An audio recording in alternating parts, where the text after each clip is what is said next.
Buenos días o buenas tardes. Vamos a hablar ahora sobre la anestesia general. Soy la doctora Karina Michel, soy médico anestesiólogo y soy docente de la cátedra de anestesia. Y bueno, comenzamos con este tema que es tan importante dentro de lo que es la anestesiología.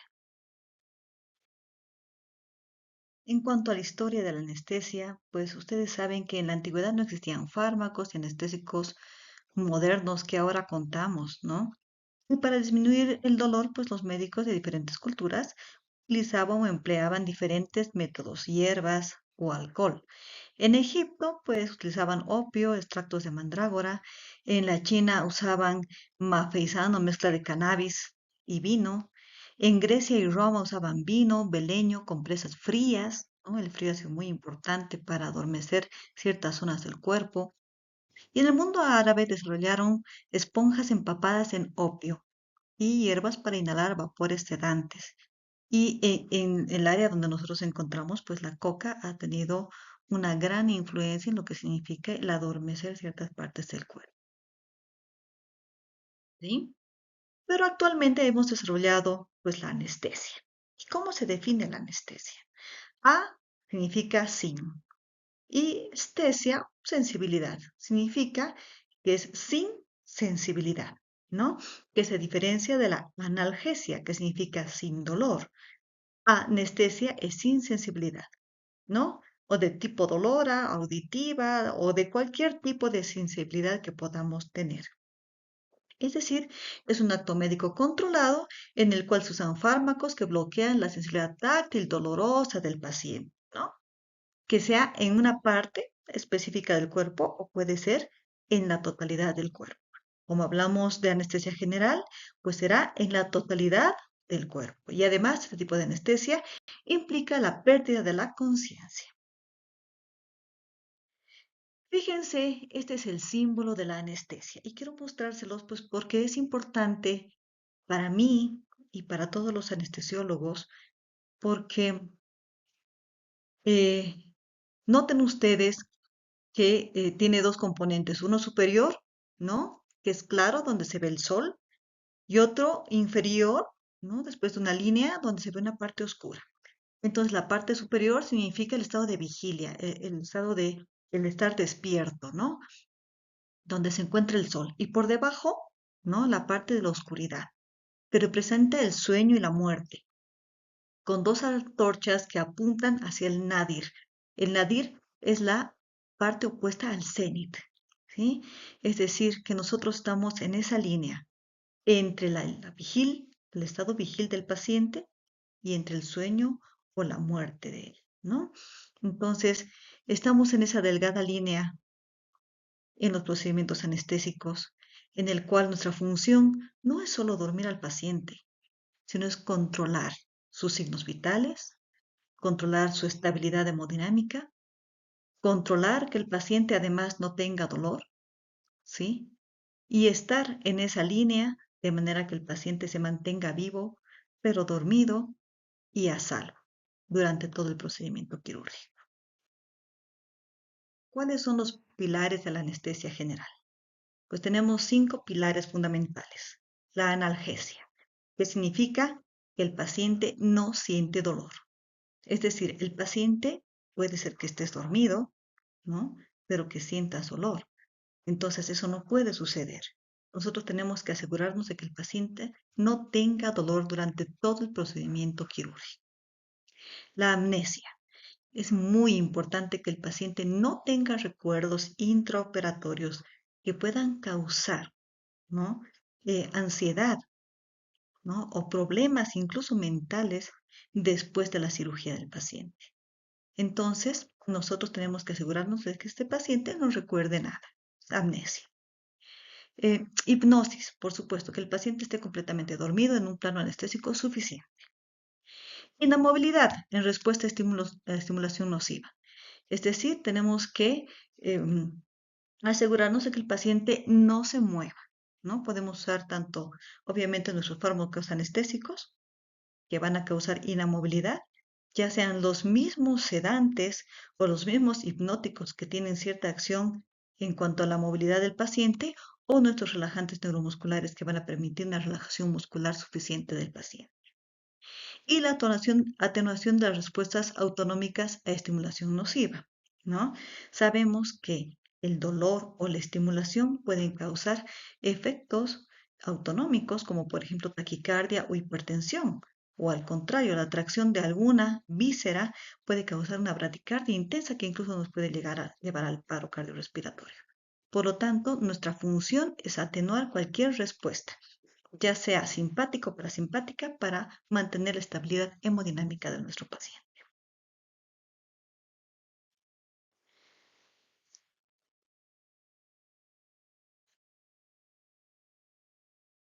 ¿Cuáles son las vías de administración de la anestesia? Pues podemos dar anestesia por todas las vías posibles, ¿no? O administrar anestésicos por vía endovenosa, por vía inhalatoria, podemos dar premedicación con ciertos anestésicos por vía nasal, podemos administrarlo por vía intramuscular, por vía rectal, ¿no? En algunos casos, pero ¿cuáles son las vías más comunes? Por supuesto, son la vía endovenosa y la vía inhalatoria.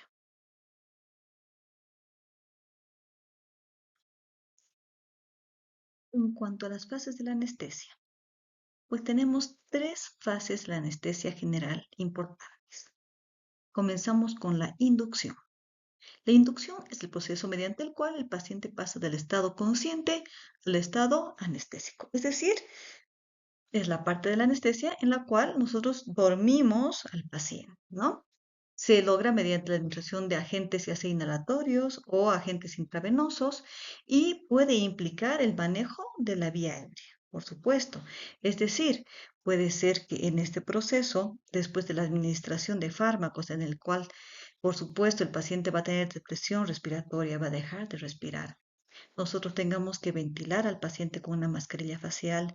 Puede ser que necesite que le pongamos una cánula orofaringea, una cánula nasofaringea, que tengamos que ponerle un dispositivo supraglótico o finalmente el manejo avanzado de la vía aérea que viene a ser la intubación endotraqueal, ya sea orotraqueal, nasotraqueal o am, lo que requeramos para mantener la vía aérea permeable, ¿sí? A continuación viene el mantenimiento de la anestesia, que es la fase en la que se mantiene el estado anestésico durante el procedimiento quirúrgico. Es decir, ya hemos administrado nuestros fármacos en la inducción que tienen un tiempo limitado de acción, ¿no?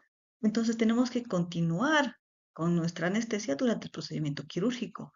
Si el procedimiento dura, qué sé yo, una hora, pues tenemos que mantener al paciente anestesiado, ¿no? Con lo que esto implica en cuanto a los 5 pilares durante esa hora.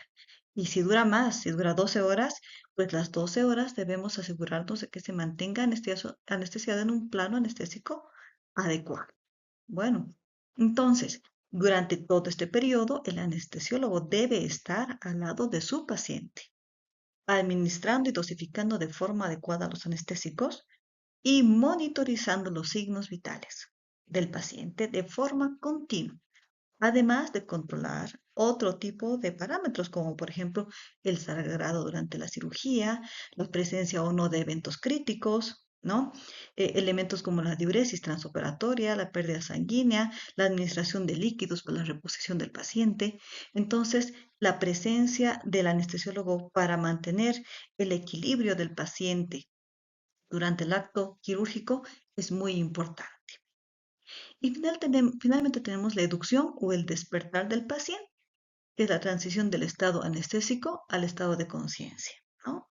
Volvemos a despertar al paciente de manera que suspendemos nuestros anestésicos y el paciente debería tener una recuperación de sus funciones vitales y sus reflejos protectores, porque no se olviden que él ha perdido la conciencia, ¿no? En la anestesia general, ha perdido todos sus reflejos protectores, el reflejo nauseoso, la tos, etcétera. Y debemos volverlo a su estado de vigilia. Ahora, obviamente habrá pacientes en los cuales no logramos recuperarlo porque deben pasar una terapia intensiva, por ejemplo, tienen que pasar intubado y lo pasamos igualmente bajo efectos anestésicos, ¿no? Pero en la mayoría de los pacientes, pues pasamos a la fase de educción, donde el paciente debe salir del quirófano tal cual como ingresó.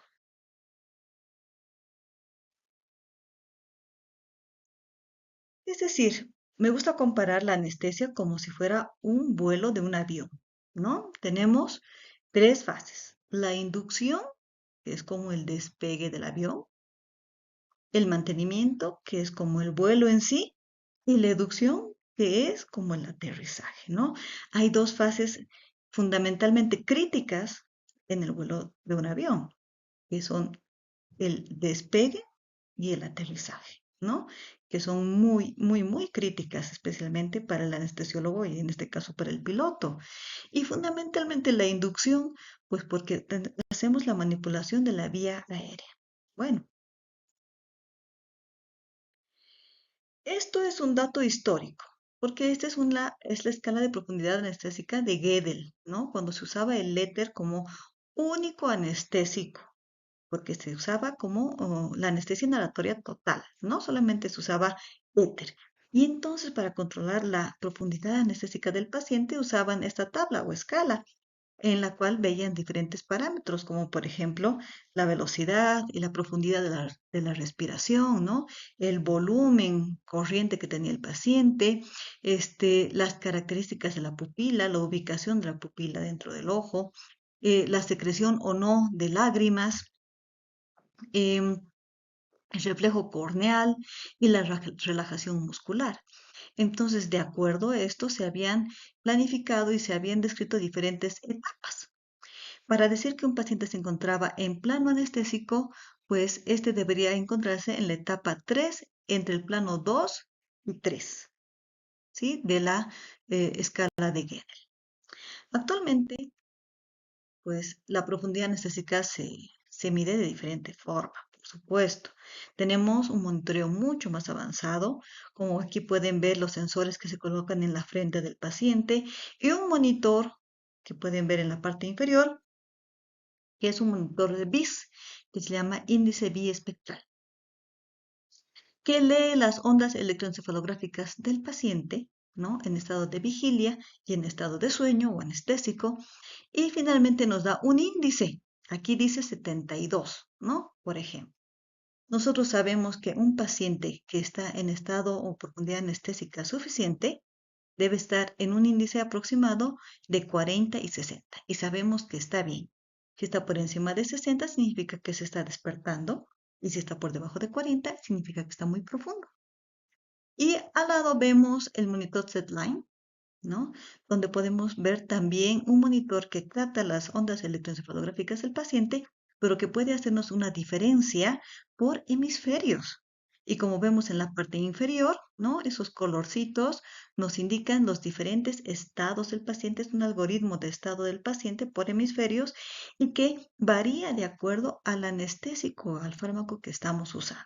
Entonces, cada vez se va modernizando más la monitorización o la neuromonitorización del paciente. Aquí les traigo una lista sobre los anestésicos inhalados. Tenemos varios. Tenemos el isoflorano, el enflorano, el sevoflurano, el desflorano, el óxido nitroso y el xenón. Les marco aquí el sevoflurano ya que de lejos es el que más usamos en nuestro contexto. ¿Ok? En otros países probablemente usen más otro tipo de anestésicos, pero nosotros usamos en su mayoría sevoflora, ¿sí? Y estos que vemos aquí al lado, pues son sus propiedades farmacológicas, ¿no? Que se los pongo nada más con fines informativos. Ah, en la columna que se encuentra al lado del nombre de los agentes, vemos el CAM, ¿no? Aquí está en inglés MAC, que es la concentración alveolar mínima. Entonces, vemos que el sevoflurano está entre 1.4 y 3.3, un promedio de 2, y de esta manera podíamos medir la potencia de un anestésico, ¿sí?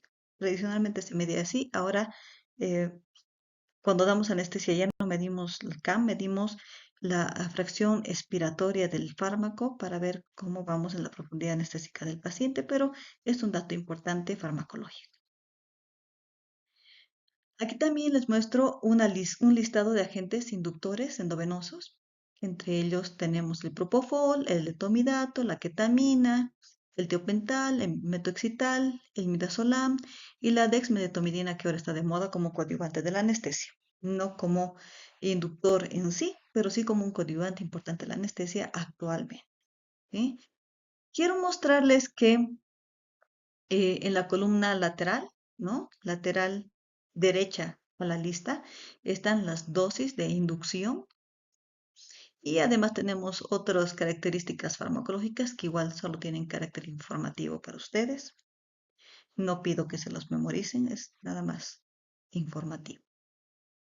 ¿Por qué he remarcado la ketamina? Pues porque todos los agentes inductores causan depresión miocárdica, hipotensión y depresión respiratoria. Sin embargo, la ketamina es el único fármaco inductor que tiene efectos contrarios. Eleva la presión arterial, eleva la frecuencia cardíaca y en dosis habituales no produce depresión respiratoria. Un fármaco que no lo tenemos en el mercado aquí en el país es el etomidato, que también tiene una particularidad, ¿no? Tiene mayor estabilidad hemodinámica, no causa tanta hipotensión ni tanta taquicardia. Pero la verdad es que yo solo lo he visto fuera del país, aquí no lo tenemos. Pero es bueno que recuerden el asunto de la ketamina. Lo que más usamos aquí como inductor es el propofol. Muy bien, en cuanto a los mecanismos de acción de la anestesia general, pues es un tema muy debatido actualmente y cada día se aprende más de los mecanismos de acción y los lugares de acción de los anestésicos generales, pero yo les voy a hacerles una explicación muy fácil, ¿no? Y se las voy a clasificar en dos, en los mecanismos de acción a nivel molecular y a nivel celular. A nivel molecular verán ustedes que la mayoría o muchos de ellos actúan a nivel de los receptores GABA, incrementando su afinidad por el cloruro, ¿sí? Entonces, ¿quiénes actúan sobre los receptores GABA-A? Los agentes inhalados, ya hemos dicho sevoflurano, enflurano, lo que se use en el contexto. Los barbitúricos, el propofol, que es el principal inductor que usamos en nuestro medio, ¿sí? El etomidato, ¿sí? Y las benzodiazepinas, entre ellas el midazolam, que también usamos en nuestro medio. También actúan algunos sobre los receptores de glicina, ¿no?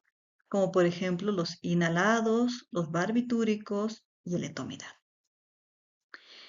Los diferentes, ¿cuáles son los que actúan sobre los receptores N-metil aspartato o NMDA? Que son la ketamina, el xenón y el óxido nitroso. Nosotros, ¿cuáles tenemos en el medio? La ketamina. Entonces, es súper importante saber que la ketamina actúa sobre los receptores NMDA, ¿sí? Es el único que tenemos en el medio y que actúa a nivel de estos receptores. Y bueno, y otros que usan los canales de potasio, ¿no? Especialmente los agentes inhalados. Aquí vemos agentes inhalados, el xenón y el óxido nitroso que también son inhalados. Bueno, aquí vemos los receptores GABA que tendrán subunidades alfa, beta y dependiendo del anestésico que vamos a usar, se unen a uno o al otro, ¿sí? Y a nivel celular, pues como habíamos dicho, al unirse a sus receptores, especialmente a los GABA, y permitir la mayor entrada de cloruro, ¿qué pasa? Pues se hiperpolariza la célula con la membrana celular. Y al hiperpolarizarse, entonces van a causar sedación, analgesia y relajación, cierto grado de relajación muscular en el paciente, ¿sí? Y por lo tanto van a limitar o disminuir la transmisión sináptica.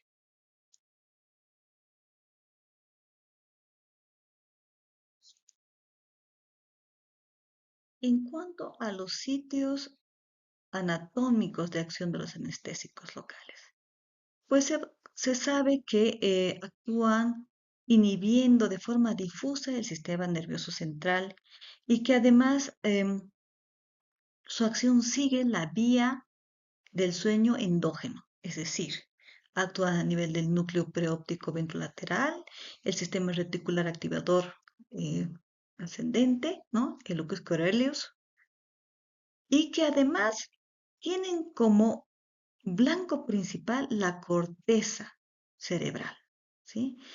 Y que a través de ella permiten la supresión del tálamo. Y el tálamo funciona como un interruptor vigilia anestesial. Bueno, entonces, ¿cuál es su blanco principal? La corteza cerebral. Aunque actúan de forma difusa, su blanco principal es la corteza cerebral. y a través de la corteza inhiben al tálamo. Y el tálamo es el que actúa como interruptor, ¿no? Entre dormido y despierto, digamos, entre vigilia y anestesia. Ahora, tenemos diferentes áreas de acción específica de los anestésicos generales, como por ejemplo, tenemos la amnesia, ¿no? Que actúa especialmente en el área prefrontal, la amígdala, ¿no? El hipocampo, la hipnosis o la inconsciencia en el córtex y principalmente en el tálamo que habíamos dicho que es el interruptor, ¿sí? El control del sistema nervioso autónomo, pues obviamente también a nivel del tálamo, pero también a nivel del bulbo, ¿no? De los núcleos vulvares. Y la inamovilidad, pues a nivel de la médula espinal, porque como habíamos dicho, los anestésicos generales no solo actúan a nivel del cerebro, sino en el sistema nervioso central de forma difusa. Obviamente su blanco es la corteza cerebral, pero también van a actuar a nivel de la médula espinal. La anestesia general puede ser de diferentes tipos. Puede ser anestesia inhalatoria, puede ser anestesia endovenosa, o puede ser anestesia balanceada cuando combina la inhalatoria con la anestesia endovenosa. Hablando de la anestesia inhalatoria, pues vamos a ver que en el transcurso de los años, pues hemos comenzado con el óxido nitroso y el éter, llegando actualmente al uso del sevoflurano y en medio hemos tenido una serie de anestésicos inhalatorios que han tenido ventajas y desventajas, pero que evolutivamente pues han ido mejorando, ¿no? Con el pasar de los años.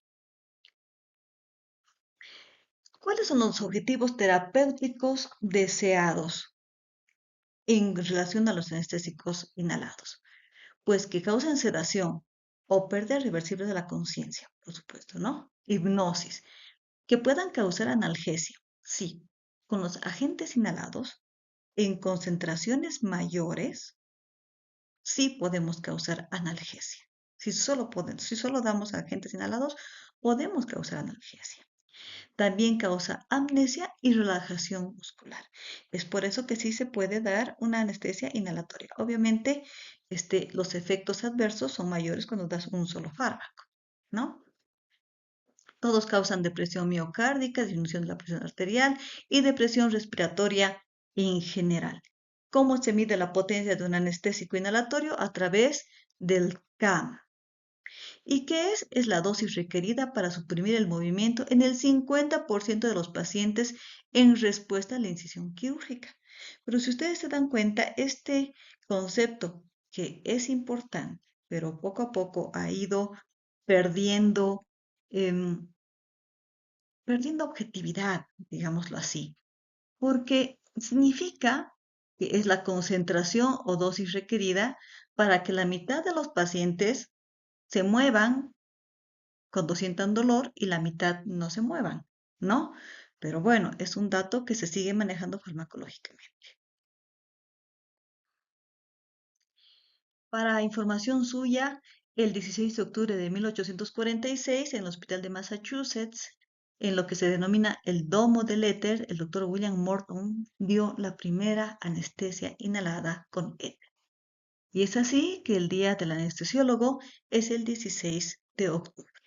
Fíjense que estos eran los métodos antiguos de la administración de éter, ¿no? Con una mascarilla donde se goteaba el éter y el paciente iba respirando, iba inhalando y él mismo se iba anestesiando a través de su respiración espontánea. Actualmente tenemos máscaras y equipamiento mucho más avanzado para dar anestesia, ¿no? Y que va aumentando la seguridad en la administración de anestesia. La anestesia endovenosa. ¿Cómo se hace? Pues se denomina TIV, que es anestesia totalmente endovenosa, en inglés. Utiliza la infusión continua en bolos repetidos de un hipnótico de acción corta, como por ejemplo el Propofol, que es el que más se utiliza actualmente, que puede acompañarse o no de opioides, porque actualmente tenemos la anestesia libre de opioides, pero nosotros habitualmente usamos opioides, y acompañarse de un relajante neuromuscular. ¿sí? Los opioides podrían ser, por ejemplo, los que tenemos en el medio, fentanil o remifentanil. Y relajantes musculares pueden ser despolarizantes o no despolarizantes. Dentro de despolarizantes están la succinilcolina y los no despolarizantes podríamos mencionar el atracurio o el rocurón, ¿sí? Todo va por vía endovenosa. Como pueden ver en la imagen de arriba, pues puede administrarse en bolos, ¿no? O de forma continua, como ven en la parte inferior, en una bomba de infusión donde se programa la velocidad en ml por hora que uno quiere infundir a este paciente. Aquí les muestro nada más con fines informativos, no se estresen, no necesito que se sepan las dosis. Una lista de fármacos, ¿no? Entre los cuales hablamos de opioides como el fentanilo, el sulfentanilo, el remifentanilo, hipnóticos como la ketamina, que habíamos dicho que es un hipnótico que no deprime, que aumenta la presión arterial, que aumenta la frecuencia cardíaca y además también da muy buena analgesia. O sea que no solo es hipnótico, sino que también da analgesia. El propofol, el midazolam y el metoxital, que son hipnóticos, ¿no? Y que vean que se diferencian las dosis para dar anestesia como para dar sedación y analgesia. Es diferente. Para dar anestesia se usan dosis mayores y para sedación se usan dosis menores. Se necesita una dosis de carga, ¿no? Para iniciar el procedimiento y una dosis de mantenimiento por una perfusión continua. Y igualmente, pues para todo esto requerimos tener conocimientos farmacológicos, usamos la semivida de eliminación de los fármacos, tenemos que saber su tasa de aclaramiento renal, ¿no? Su volumen de distribución. Entonces, de acuerdo a estos fármacos, nosotros sabemos cuándo inician, su tiempo de latencia, digamos, de inicio de acción, ¿sí? Las concentraciones que requerimos y su tiempo de eliminación para saber cuándo vamos a cortar el fármaco para predecir cuándo va a despertar nuestro paciente. Son fines informativos, no requiero que los memorice. Tenemos dentro de la TIVA o la anestesia totalmente endovenosa la perfusión controlada por objetivo o TC. La TCI pues se da a través de bombas de infusión que vienen ya programadas con modelos farmacológicos que están ya implantados en ello con programas computarizados. ¿Sí? ¿Qué es lo que se busca? Pues busca mantener una concentración específica en el plasma o en el sitio de efecto. ¿Dónde es el sitio de efecto? En el cerebro. Ajustando la velocidad de infusión automáticamente según sea necesario. Es decir, yo le doy los datos a mi bomba de infusión. Le digo el sexo del paciente, su peso y su talla, por ejemplo, ¿no? Y le digo la concentración que yo quiero que tenga a nivel sitio-efecto, por ejemplo, del remifentanil. Y escojo uno de estos modelos, porque para remifentanil se usa el Minto y el Level, que es generalmente para paciente obeso. Entonces digo Minto. Quiero que tenga una concentración en sitio-efecto de 2 nanogramos por ml, por ejemplo, ¿no? Entonces le doy mis datos y le digo, quiero que tenga esta concentración a nivel cerebral. Y la bomba de infusión va a calcular la velocidad de infusión que le va a dar durante el tiempo que dure mi anestesia para que esa concentración en cerebro se mantenga igualita durante todo el tiempo anestesia. Y cuando yo quiera cortar mi anestesia, voy a decirle, quiero que baje a cero. Entonces me va a decir, ok, bajo mi velocidad de infusión y me va a decir, en 10 minutos la concentración en sitio efecto va a ser cero. Por lo tanto, en 10 minutos mi paciente debería despertar. ¿Sí? Entonces, para remifentanil tenemos modelos como Minto y el Level, que es para paciente obeso, y el Propofol tiene modelos como March y Schneider, ¿no? Que son los que más usamos. Y la anestesia general balanceada, que es la que más se usa actualmente. Combina los métodos anteriores, es decir, combina la anestesia inhalatoria y combina la anestesia endovenosa. Es la que se utiliza con más frecuencia y Al combinar ambos métodos, pues disminuye la toxicidad potencial tanto de los fármacos inhalatorios como de los endovenosos. Bueno, muy bien. Entonces, podríamos, por ejemplo, usar sevoflurano, ¿no? Como mantenimiento de la hipnosis y para mi analgesia yo le paso en bomba remifentanil, ¿no? Y ya.